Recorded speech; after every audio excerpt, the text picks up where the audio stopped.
علی بھی اگلا سوال ہے، جانوروں کی کون سی سپیشیز یعنی اقسام ہیں جن کی قربانی دی جا سکتی ہے، اور ان جانوروں میں کتنے لوگ شریک ہو سکتے ہیں؟ 4 قسم کی سپیشیز ہیں جی، جس کے اوپر اتفاق ہے، جو سورۃ الانعام میں اللہ تعالیٰ نے 8 جانوروں کا ذکر کیا ہے جوڑوں کی فارم میں، تو وہ ٹوٹل 4 جوڑے بنتے ہیں۔ سورۃ الانعام کے اندر ہے بہیمۃ الانعام، بے زبان مویشی، اس میں کہا گیا کہ بھیڑ اور بکری اور گائے اور اونٹ، یہ 4 ہے۔ باقی وہ جو مینڈا ہے وہ بھیڑ والی کیٹیگری میں فال کرتا ہے۔ یہ 4 جوڑے بن کے 8 ہو گئے، تو یہ 4 سپیشیز ہیں جن کی قربانی ہے، بھیڑ، بکری، گائے اور اونٹ۔ اب اس میں یہ بھی کوئی تفریق نہیں ہے کہ میل ہے یا فیمیل، اس میں پریفر یہ ہے کہ دودھ دینے والی جانور کو نہ ذبح کیا جائے، دوسرے کو ہی کیا جائے، لیکن فیمیل کی بھی قربانی لگ جاتی ہے۔ تو یہ 4 اقسام ہیں، اور اس میں سے بھیڑ اور بکری جو ہے وہ ایک ایک بندے کی طرف سے یا ایک ایک خاندان کی طرف سے ہوگی۔ رہا اونٹ اور گائے، اس کے اندر 7 لوگ شریک ہو سکتے ہیں، پریفریبلی یہی ہے۔ صحیح مسلم میں حدیث ہے، صلح حدیبیہ کے موقع پر نبی علیہ السلام نے جو عمرے کے لیے گئے ہوئے تھے، تو عمرے کے لیے بھی آپ حدیثات لے کے جا سکتے ہیں، تو 7 لوگوں کو گائے اور اونٹ میں شریک کیا۔ جامع ترمذی میں ایک حدیث ہے کہ 10 لوگوں کو حج کے علاوہ قربانی کے موقع پہ کیا گیا۔ بعض لوگ اس حدیث کی صحت کے اوپر بھی گفتگو کرتے ہیں، حسن درجے کی روایت ہے، باقی احتیاط اسی میں ہی ہے کہ 7 حصے والی بات ہی پریفریبل ہے۔ شیعہ کے ہاں بھی جو اونٹ اور گائے ہے اس میں 7 حصے ہیں، مسلم شریف میں بھی 7 حصوں کا ذکر ہے، 10 بھی جواز کی تک موجود ہیں، اور یہ 7 حصے زیادہ سے زیادہ ہیں، 5 بھی رکھ سکتے ہیں، 5 بندے مل کے بھی ایک بیل لے سکتے ہیں۔ اور اس میں یہ نہیں ہے وہ کہتے ہیں نہیں لیں تو 5 لیکن اس سے 7 کریں، 5 پورے کر لیں اور باقی جو 2 بچے نا اس کے پھر 5 کر کے تھوڑے تھوڑے سب کو دیں، تو میتھمیٹیکلی تو لگ و شکار ہے، جس کو کہتے ہیں یعنی کمر درمیان میں، آپ چاہے سرانے والی سائڈ پہ سر رکھیں چاہے وہ پانتی والی سائڈ پہ، لیکن یہ حنفی آپ چلے جائیں، یہ جو کچھ کر رہے ہوتے ہیں وہ باقاعدہ 5 اگر لوگ شریک ہیں تو وہ کہتے ہیں نہیں اس سے 7 ہی ہوں گے، 5 دیے جائیں گے اور جو باقی 2 بچیں گے وہ اس کے پھر 5 کر کے دیے جائیں گے، تو آپ ٹوٹل کی 5 کر لیں۔ اور اس میں بعض لوگ ہوشیار بننے کی کوشش کرتے ہیں کہ تھوڑا سا کوئی امیر آدمی ہے نا تو وہ اچھا گوشت اپنی طرف لے جاتا ہے، یہ نہیں ہونا چاہیے، وہ ایکولی گوشت ڈیوائیڈ ہوگا، یہ نہیں ہے کہ ایک صرف گول بوٹی لے جائے گا، دوسرا صرف ہڈیاں لے کے چلا جائے گا، تیسرا صرف چربی اس کو دے دی جائے گی، نہیں، برابر ڈیوائیڈ، اور یہ یعنی انتظامیہ کی ذمہ داری ہے۔ بکری اور گائے، بکری اور بھیڑ یا دمبا، یہ ایک ایک خاندان کی طرف سے یا ایک ایک فرد کی طرف سے، اور گائے اور اونٹ میں 7 خاندان یعنی 7 افراد، وہ جو ہم پہلے ڈسکس کر چکے ہیں کہ خاندان کی طرف سے قربانی کافی ہے، تو وہ اس میں شریک ہوں گے۔ ٹھیک ہوگا جی، جزاکم اللہ۔ علی بھی اگلا سوال ہے، قربانی کے جانور کی کم از کم عمر کتنی ہے؟ قربانی کے جانور کی عمر کا تو اس طریقے سے ذکر نہیں ہے، صحیح مسلم میں حدیث ہے کہ قربانی صرف مسنہ کی ہوگی۔ مسنہ کہتے ہیں دوندا جانور جس کے 2 دانت نکلے ہوئے ہوتے ہیں۔ اب بکری یا بکرا جو ہے یہ 1 سال گزارنے کے بعد دوسرے سال میں دوندا ہوتا ہے، 14 مہینے میں یا 16 مہینے میں۔ گائے جو ہے وہ 2 سال گزارنے کے بعد تیسرے سال میں جا کے مسنہ بنتی ہے۔ اونٹ جو ہے وہ 4 سال گزارنے کے بعد 5ویں سال میں مسنہ ہوتا ہے۔ اس میں نشانی یہ ہوتی ہے کہ آپ اگر اس کا منہ کھولیں نا تو سینٹر میں 2 بڑے دانت آپ کو اوپر نکلے ہوئے نظر آتے ہیں۔ اب جن لوگوں کو عموماً پہچان نہیں ہے نا تو وہ تو اگر کوئی موٹا تازہ کھیرا بکرا بھی ہو یعنی جو دوندا نہیں ہے، اس کے سائڈ والے دانت اگر توڑ دیے جائیں، سینٹر میں 2 دانت رکھے جائیں تو اس کو دوندا کر کے کوئی بیچ دے، لادہ بات ہے۔ وہ تو سائز ہی بہت بڑا فرق ہوتا ہے، جو عام جو سال والا جو بکرا ہے یا جو دوندا نہیں ہوا ہوا اس کے تو چھوٹے چھوٹے دانت ہوتے ہیں، یہ تو 2 بڑے دانت نکلتے ہیں نیچے کی سائڈ پہ، وہ آپ یوں کر کے دیکھ سکتے ہیں۔ تو کم از کم مسنہ ہونا چاہیے، اور پریفریبل بھی یہی ہے۔ بعض اوقات 4 سال کا بھی ہوتا ہے تو 4 اس کو چوگا کہہ دیتے ہیں، 4 دانت نکلے ہوئے ہیں، وہ پریفریبلی نہ ہو، اس کا گوشت اتنا اچھا ہوتا ہے۔ بہترین جانور جو ہے وہ دوندا جانور ہے جس کے 2 دانت نکلے ہوئے ہوں، یہ اس کی عمر ہونی چاہیے۔ باقی جو کہتے ہیں نا جی یہ پکا کھیر ہے، وہ ہے حدیث مسلم شریف میں، اسی میں آگے الفاظ ہیں کہ مسنہ کی قربانی کرو، اور اگر تمہیں جانور نہ ملے تو جزع 1 سال کا بھی کفایت کرے گا۔ جزع کہتے ہیں بھیڑ یا دمبا جو 1 سال کا ہو. اور امام ترمذی بھی اس حدیث کو لے کے ہیں اور نیچے انہوں نے کمنٹس کیے ہیں کہ اس میں بکری یا بکرا شامل نہیں ہے, صرف بھیڑ اور دمبے کے لیے ہے کہ وہ 1 سال کا بھی چل جائے گا, وہ بھی اس صورت میں اگر کسی کو مسنہ دوندا جانور نہ ملے, کیونکہ جزا کا لفظ مینڈے کے اوپر, بھیڑ کے اوپر, دمبے کے اوپر بولا جاتا ہے, بکرے کے اوپر, بکری کے اوپر نہیں بولا جاتا, نہ گائے کے اوپر, چاہے وہ جتنی مرضی کو موٹی تازی گائے ہے یا کوئی بیل ہے اور وہ نہیں ہے دوندی تو یا دوندا, تو آپ اس کی قربانی نہیں کر سکتے. نشانی اس کے دانتوں کا چیک کرنا ہے. سال عمر کہتے ہیں جی پکا سال کا ہے, یار ہمیں پتہ ہے سال کا ہے, سال کے بعد تو کوئی بکرا جو ہے نا وہ دوندا ہوتا ہے. عموماً تو یہ 14ویں 13ویں 14ویں مہینے میں جا کے, بعض 15ویں مہینے میں جا کے اس کے 2 دانت نکلتے ہیں. یہ سال والا کنسیپٹ ہی غلط ہے. سال میں تو دوندا ہوتا ہی نہیں ہے جانور. سال کا کنسیپٹ اس حدیث میں جزا کے لیے تھا, جزا, جیم ذال عین اور اینڈ پہ ہا آپ کہہ لیں یا تا کہہ لیں, اور وہ ہے بھیڑ, دمبا اور مینڈا. بکری, گائے, اونٹ اس میں شامل نہیں. ٹھیک ہو گیا جی, جزاک اللہ. علی بھی اگلا سوال ہے, کیا اونٹ اور گائے میں 10 لوگ بھی شریک ہو سکتے ہیں؟ پریفریبل تو یہی ہے کہ 7 لوگ شریک ہوں. اس پہ میں نے کافی تحقیق کی ہے. اہل تشیع کے ہاں بھی 7 ملتا ہے, ہمارے ہاں بھی اہل سنت میں صحیح مسلم میں حدیث ہے, صلح حدیبیہ کے موقع پر نبی علیہ السلام نے گائے اور اونٹ میں 7 لوگوں کو شریک کیا. البتہ ترمذی میں ایک روایت ہے کہ عید قربان کے اوپر 10 کو شریک کیا.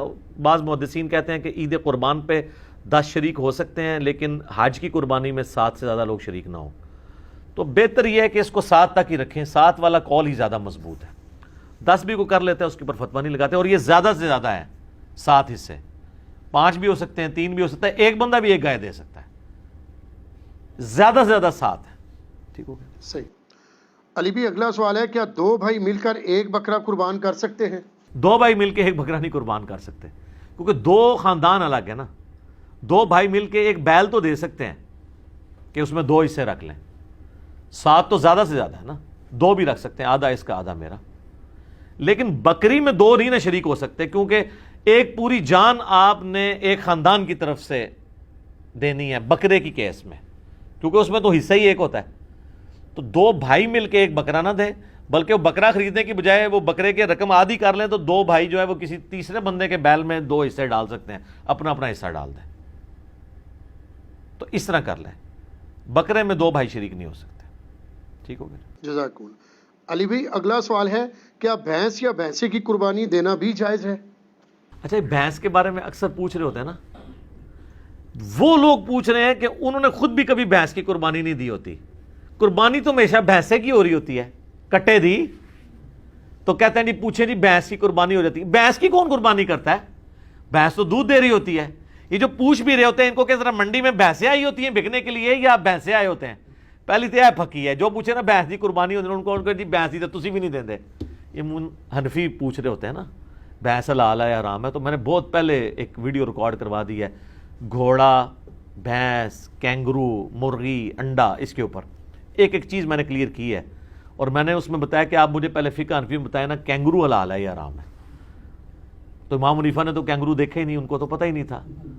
ظاہر اس زمانے میں تو آسٹریلیا کہاں تھا, آسٹریلیا تو زیادہ منظر عام پہ آیا جب یہ برٹن امپائر تھی, انہوں نے وہاں پہ جا کے وہ اپنے جو بھی ایک عیاشی کا اڈا بنایا تھا, تو آسٹریلیا تو اس وقت سامنے آیا تو کینگرو لوگوں کو پتہ چلنا شروع ہوا.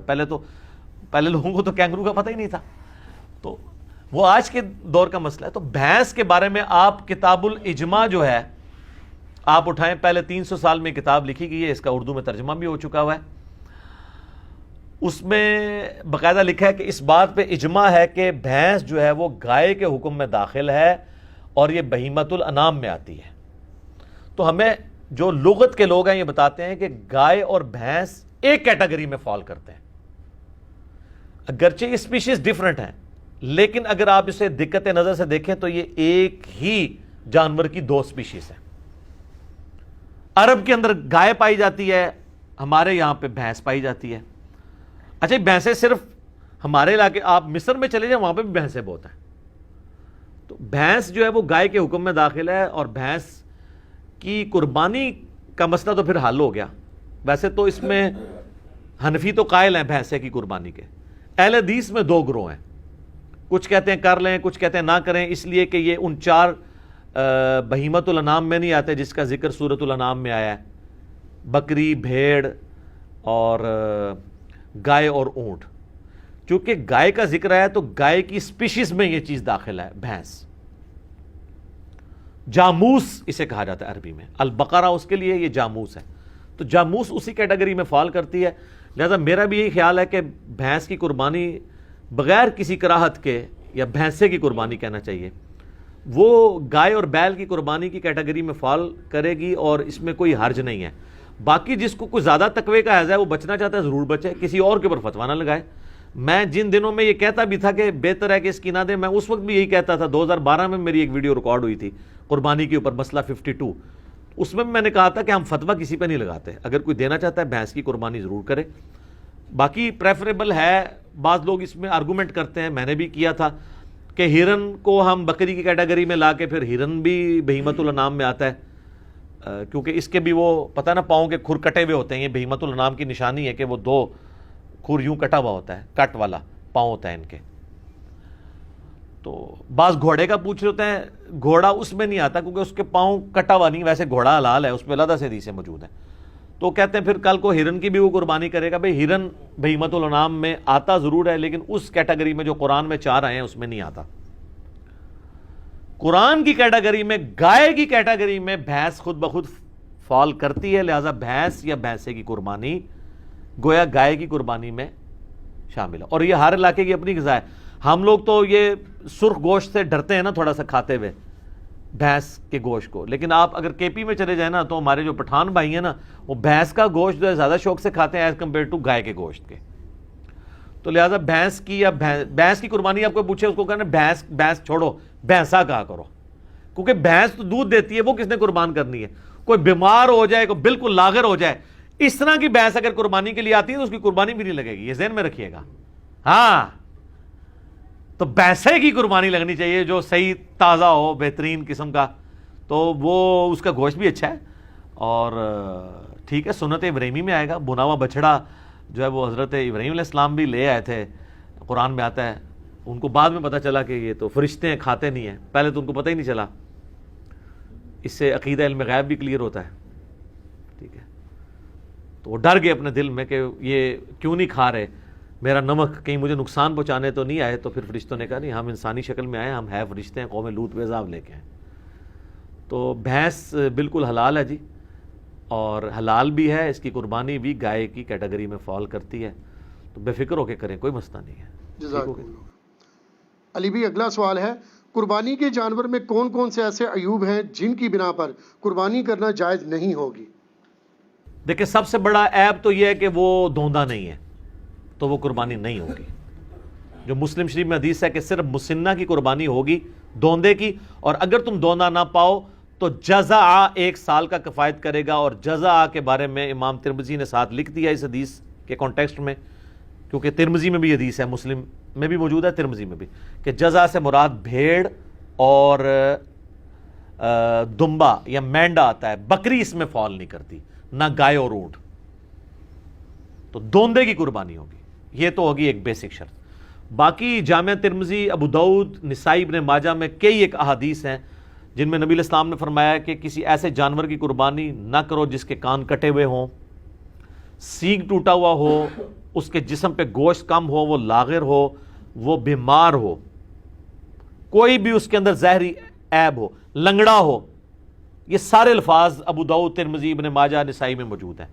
لنگڑا، سینگ ٹوٹا، لاغر، کانا، آنکھ نکلی ہوئی، یعنی جو ایک جانور کو دیکھ کے آپ کہہ سکتے ہیں یہ عیب ہے اس کے اندر، کان کٹا ہوا ہے۔ سینگ، بعض اوقات جینون کوئی ایسے بیل ہوتے ہیں جو جن کو ہم مونے بکریاں یا مونے بیل کہتے ہیں، جن کے وہ سینگ نہیں ہوتے ہیں، لیکن بعض اوقات ایسا بھی ہوتا ہے کہ ایک کا سینگ ٹوٹ گیا تو دوسرے کو وہ ریتی پھیر کے مونا کر لیتے ہیں۔ وہ ہم نے کسی ایکسپرٹ کو دکھانا ہے کہ یہ سینگ جو ہے یہ جینون مونا ہے یا یہ مونا کسی اسلامی بھائی نے بنا دیا اسے، ٹھیک ہے، کیونکہ ایک سینگ ٹوٹا تھا تو دوسرا بھی توڑ دیا۔ اور اس کے بھی چانسز ہوتے ہیں کہ سینگ ٹوٹا ہوا اور وہ کسی طریقے سے اس کے اوپر کوئی ایڈہیسو لگا کے وقتی طور پہ اس کو جوڑ دیا جائے۔ تو یہ جب آپ یہ سینگوں والی بھی کوئی بھی جانور آپ لیں نا تو اس کو ذرا زور سے پکڑ کے کھینچ لیا کریں، کیونکہ یہ بے شک ایلفی سے بھی جوڑا ہو نا وہ جھٹکا نہیں برداشت کرتی، الا یہ ہے کہ کوئی انجینئر ہو تو وہ اس میں کوئی پیچ فٹ کر دے تو ظاہر ہے وہ تو آپ جس طرح 2 بندے بھی کھینچیں گے سینگ نہیں ٹوٹنے لگا، یہ پاسبل ہے۔ یہ جس طرح آپ کو پتا دانت ٹوٹ جائے نا تو ڈرل کر کے نا اس کا وہ فیمیل پورشن نیچے رکھتے ہیں، میل پورشن اوپر سے اس کو وہ چوڑی کے ساتھ کس دیتے ہیں، اگر اس طرح کا کوئی ڈرل کر کے وہ نیچے اس کے کوئی پھنسا دی جائے اس طریقے سے اس کا فیمیل پورشن اور اوپر سے سینگ میں وہ کر کے تو پھر تو ظاہر آپ کھینچیں گے بھی تو نہیں جائے گا۔ تو بہرحال اس میں تسلی کریں، اس لیول پہ تو خیر بہت کوئی سمجھدار ہوا تو وہ جائے گا، ادروائز زیادہ تر تو وہ جس طریقے سے جوڑتے ہیں تو مونا بکرا ہو یا سینگ والا ہو دونوں کو چیک ضرور کر لیا کریں کہ یہ ایب جو ہے نا اس کے اندر موجود نہ ہو۔ تو اس طرح کے عیوب جب ہوں گے، کان کٹا ہوا ہوگا، کانا ہوگا، یا اس کی ٹانگ ٹوٹی بھی ہوگی، یا لاغر ہوگا، بیمار ہوگا، پھر اس کی قربانی نہیں لگے گی، کیونکہ لن تنالوا البر حتی تنفقوا مما تحبون، تم نیکی کے کبھی بھی اعلیٰ درجے کو نہیں پا سکتے جب تک کہ اپنی پسندیدہ چیزیں اللہ کی راہ میں قربان نہ کر دو۔ پارہ نمبر 4 کا آغاز ہی اسی سے ہو رہا ہے، سورۃ النساء کی آیت ہے۔ تو یہ جناب وہ عیوب ہے۔ اور عیب کے والے سے ایک چیز یہ بھی یاد رکھیے گا، اگر عیب جانور میں بعد میں پیدا ہوا ہے نا تو پھر اس کو عیب نہیں کہا جائے گا۔ مصنف عبدالرزاق کے اندر حدیث ہے کہ عبداللہ ابن زبیر نے ایک کانی اونٹنی دیکھی تو انہوں نے کہا اگر تو یہ کانی جو ہے نا وہ خریدنے کے بعد ہوئی ہے نا پھر تو قربانی کر لو، اور اگر یہ خریدنے سے پہلے کی تھی تو اس کی قربانی کوئی نہیں۔ اس طرح کوئی زخمی ہے، کوئی جانور چھلانگ مار کے ٹانگ توڑ لی ہے اس نے اپنی اور بعد میں زخمی ہوا ہے خریدنے کے بعد تو اس کی قربانی لگ جائے گی، پہلے سے تھا پھر نہیں لگے گی۔ ٹھیک ہوگا جی، جزاکم اللہ۔ علی بھی اگلا سوال ہے، اگر قربانی کا جانور زخمی ہو جائے، بیمار ہو جائے یا پھر مر جائے تو کیا نیا جانور خریدنا ضروری ہوگا؟ نیا جانور کوئی خریدنا ضروری نہیں ہے، لا یکلف اللہ نفسا الا وسعہا۔ آپ نے ظاہر جمع پوجی کے ساتھ یہ سب کچھ کیا، اب وہ ایک قدرتی آفت اللہ کی طرف سے آ گئی ہے تو اب اللہ تعالیٰ آپ کو مجبور نہیں کرتا کہ جی آپ نے ضرور نیا جانور خریدنا ہے۔ ظاہر ہے کہ آپ نے تو اپنی کمٹمنٹ شو کر دی تھی، اور بعض اوقات جانور لینے کے بعد بیمار ہو جاتا ہے تو اب لینے کے بعد بیمار ہوا ہے اور آپ کسی ایکسپرٹ کو دکھائیں اور وہ کہے کہ یہ قربانی تک نہیں چلے گا تو اب قربانی سے پہلے اسے ذبح کر لیں تاکہ کم از کم اس کا گوشت تو کھا سکیں، یہ نہ ہو کہ وہ آرام موت مر جائے، وہ آپ کھانے کے قابل بھی نہ رہے۔ تو قربانی آپ کی اللہ کے حضور لکھی گئی سر، وہ تو سورۃ الحج میں ہے کہ اللہ تعالیٰ کو نہ تو گوشت پہنچتا ہے نہ خون، وہ تو تمہارے دلوں کے تقوی کو دیکھتا ہے۔ صحیح مسلم میں حدیث ہے اللہ تعالیٰ تمہاری شکلوں اور مال کو نہیں دیکھتا، دلوں اور اعمال کو دیکھتا ہے۔ لہٰذا اگر اس طرح کا کوئی مسئلہ ہو گیا تو ٹینشن لینے والی ضرورت نہیں ہے۔ اسی طریقے سے اس میں ایک فقہ حنفی والوں نے ایک پتہ نہیں مسئلہ گھاڑ لیا ہے، وہ کہتے ہیں کہ اگر کسی شخص پہ قربانی سنت موقدہ تھی ہمارے نزدیک اور ان کے نزدیک واجب تھی، اور اس نے جانور لیا تو اس کا جانور مر گیا یا زخمی ہوا اور ذبح کرنا پڑ گیا تو خیر ہے، اس کو نیا جانور لینے کی ضرورت نہیں۔ لیکن اگر کسی غریب آدمی نے لیا اور اس کا اس طرح مر گیا تو اس کو تو لازمی لینا پڑے گا۔ یہ بالکل الٹ بات ہے نا، یعنی جو بالکل وہ اس بیچارے نے تو پہلے اتنی مصیبت سے لیا ہے، وہ کہتے ہیں اس لیے کہ اس نے جان بوجھ کے اپنے اوپر واجب کروا لیا ہے، کیونکہ انہوں نے ایک بنیادی غلط کھڑی کر لی تھی، تو وہ کہتے ہیں کہ اس کی وہ اس منت کی کیٹیگری میں فال کر جائے گا جیسے منت پوری کرنی ہی کرنی ہوتی ہے۔ تو منت اگر آپ نے پوری کرانی ہے تو منت توڑوا لیں اس سے اور 3 روزے غریب سے رکھوا لیں، کیونکہ بخاری مسلم میں آتا ہے قسم توڑنے کا جو کفارہ ہے وہی منت کا کفارہ ہے۔ تو وہ بلکہ قرآن میں سورہ المائدہ کی آیت نمبر 89 کے اندر یہ کفارہ آیا ہے، 3 روزے رکھ لے بجائے کہ بیچارہ پھر پیسے جوڑنا شروع کرے، تو یہ بالکل باطل مسئلہ ہے۔ آپ کی قربانی ہو گئی، ٹھیک ہو گئی۔ جزاک اللہ۔